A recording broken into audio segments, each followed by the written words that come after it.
Have you had your heart broken? Are you experiencing heartbreak? Are you wondering what this heartbreak can do to you? It's a terrible revelation to know that you have invested your well-being in another person and that life hasn't gone the way that you wanted it to go.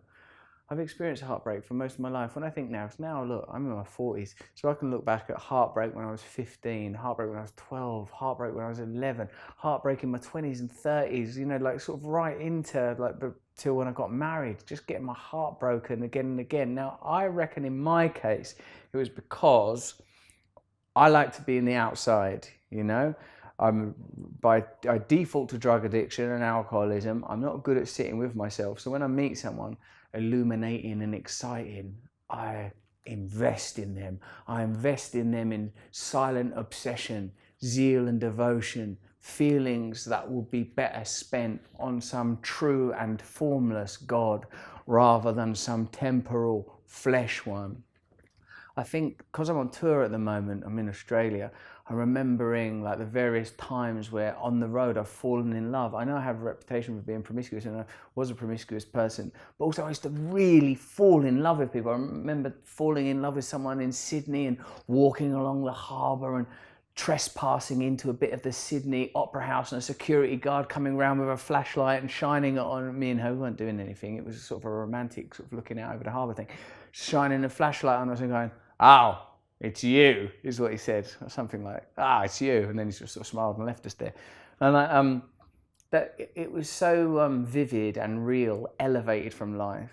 Look, there's the kind of heartbreak where you're married to someone for 20 years and then you find out they've been having an affair or whatever. That's like, this is a fathoms deep rupture in the geography of your life, where you've houses and history that have all now got to be cast asunder. That's a kind of that heartbreak. I mean, this is again a kind of death. I suppose when I think of the word heartbreak, I imagine it being a kind of temporary experience that's due to an illusory projection of spiritual feelings onto not that a human being is a material object, that's probably part of my problem, but if we designate the non-sacred sacred qualities, i.e. worship false idols, we will suffer. Many spiritual or indeed religious ideas have behind them a kind of truth that's there to guide us, not just dogma. It's not always, women do this, don't do that, don't have that kind of sex, don't do that. It's not only that. I admit, it's not my job to admit, it seems that is part of some Abrahamic, some monotheistic, some ideologies do have oppression in them, not least capitalism and democracy. But unless we have a route to the sacred, unless we have but there are also in religions clear, positive and truthful information, like don't worship false idols, not because otherwise God will smite you, but because you will discover that false idols can't heal you, can't save you, can't hold you. If you make the non-sacred sacred, suffering is coming. So I would say, if you've broke your heart, you're going to have to spend a little bit of time on yourself. What about the things that you've never considered doing? A fearless and thorough inventory, a real commitment to changing direction, silent retreats, meditation. You don't need to go down this path again.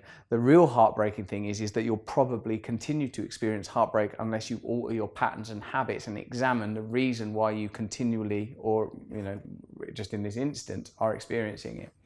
I suppose heartbreak is an enormous subject. Despair, loss, heartbreak, the motivator of so much art and poetry, because in that rupture, in that separation, in that severance from oneness, in that feeling of being cast out of the Eden of love, great poetry comes from that, great beauty comes from that articulate despair.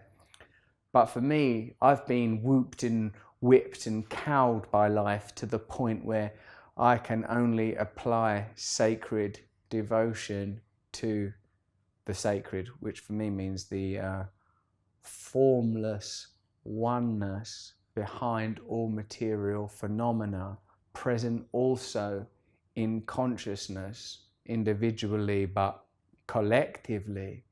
The relational, communal mind between us built on our myths and stories, this interconnectivity.